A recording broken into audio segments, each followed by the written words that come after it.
लोककलावंत जनजागृती कार्यक्रमाचे आयोजन. राहाता तालुक्यातील पाथरी येथील बुद्ध विहार येथे लोककलावंत सांस्कृतिक विचार मंच या संस्थेच्या वतीने जनजागृती कार्यक्रमाचे आयोजन करण्यात आले. या कार्यक्रमाचे नियोजन जिल्हा अध्यक्ष सर्जेराव कदम यांनी केले होते. कार्यक्रमाची सुरुवात गौतम बुद्ध व भारतरत्न डॉक्टर बाबासाहेब आंबेडकर यांच्या प्रतिमेस पुष्प अर्पण करून करण्यात आली. त्यानंतर संस्थापक अध्यक्ष गौनेरजी सरोदी यांच्या संकल्पनेतून नव्या कार्यकारिणीची घोषणा करून नियुक्तीपत्रांचे वाटप करण्यात आले. नवीन कार्यकारिणीत जिल्हाध्यक्ष सर्जेराव कदम, जिल्हा निवड समिती प्रमुख रावजी विधाटे, पारनेर तालुका अध्यक्ष सुनील बर्वे, कर्जत तालुका अध्यक्ष हसनभाई शेख, जिल्हा संघटक बंशी त्रिभुवन, जिल्हा सचिव किशोर अडागळे, महिला जिल्हा अध्यक्षा छाया दुशिंग तसेच दिनकर देठे, रामभाऊ कदम, चंद्रकांत शिंदे यांनाही नियुक्तीपत्र देऊन सन्मानित करण्यात आले. यावेळी अध्यक्षांनी कलावंतांसाठी शासनाच्या विविध योजनांची माहिती दिली. आपण प्रथम जी संस्था आहे त्या संस्थेच्या मार्फत लोककला सांस्कृतिक विचार मंच जी संघटना म्हणजे आमची यशस्वी जनसेवाभावी संस्था आहे ती संचालित या वतीने आम्ही लोककलावंतांचा जागोजागी मेळावा घेऊन जागोजागी शाखा ओपन करण्याचा मानस आहे. त्या शाखा ओपन करण्याचा मानस असा की प्रत्येक तालुक्यामध्ये आज कलावंत पूर्णपणे वंचित आहे.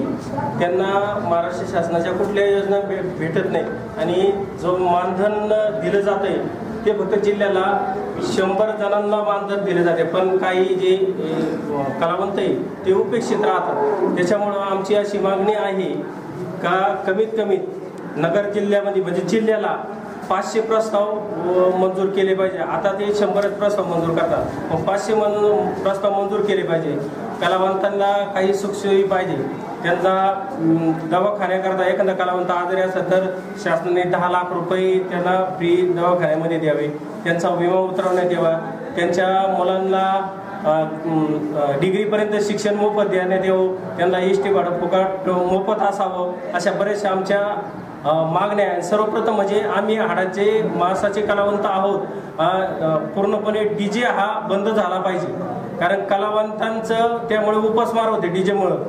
त्याच्यामुळं आणि अजूनही पण बऱ्याचशा आमच्या मागण्या आहेत त्या आम्ही शासनाला सादर करणारच आहोत.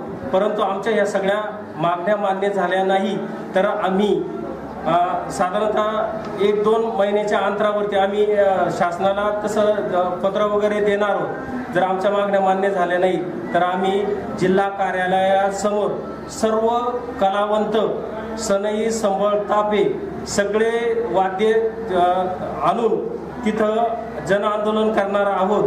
5000 कलावंत ह्या आंदोलनाला उपस्थित राहणार आहेत आणि आमच्या मागण्या मान्य करून घेणार. लोककलावंत सांस्कृतिक विचार मंच याच्या माध्यमातून आतापर्यंत किती कलावंतांना मानधन भेटलेलं आहे?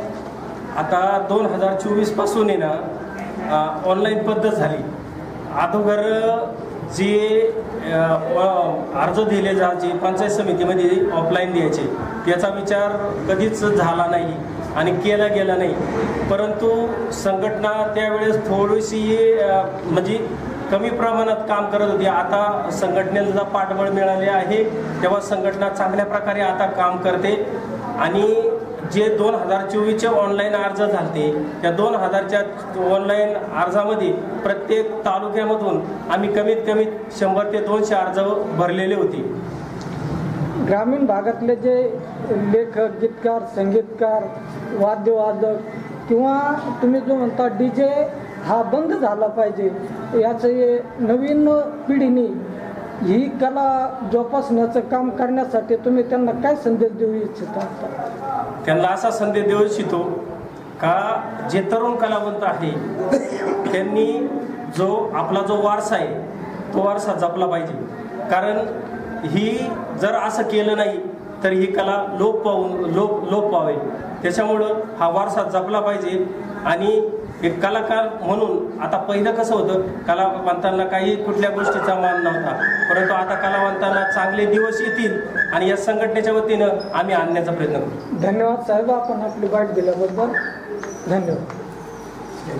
सांस्कृतिक विचार मंच हे प्रत्येक कलावंताच्या प्रगतीसाठी भक्कम व्यासपीठ ठरेल असे वाद गौनेरजी सरोदी यांनी व्यक्त केले. कार्यक्रमात उपस्थित कलावंतांनी मनोगत व्यक्त केले. प्रसंगी गीतकार शंखन डुकरे, छायाचित्रकार सुभाष दिवे, समाजभूषण पुरस्कार प्राप्त पत्रकार धोंडीराम दिवे तसेच केडी न्यूज कनगर यांची विशेष उपस्थिती होती. कार्यक्रमाचे आभार प्रदर्शन करण्यात आले असून संपूर्ण कार्यक्रम उत्साहात पार पडला.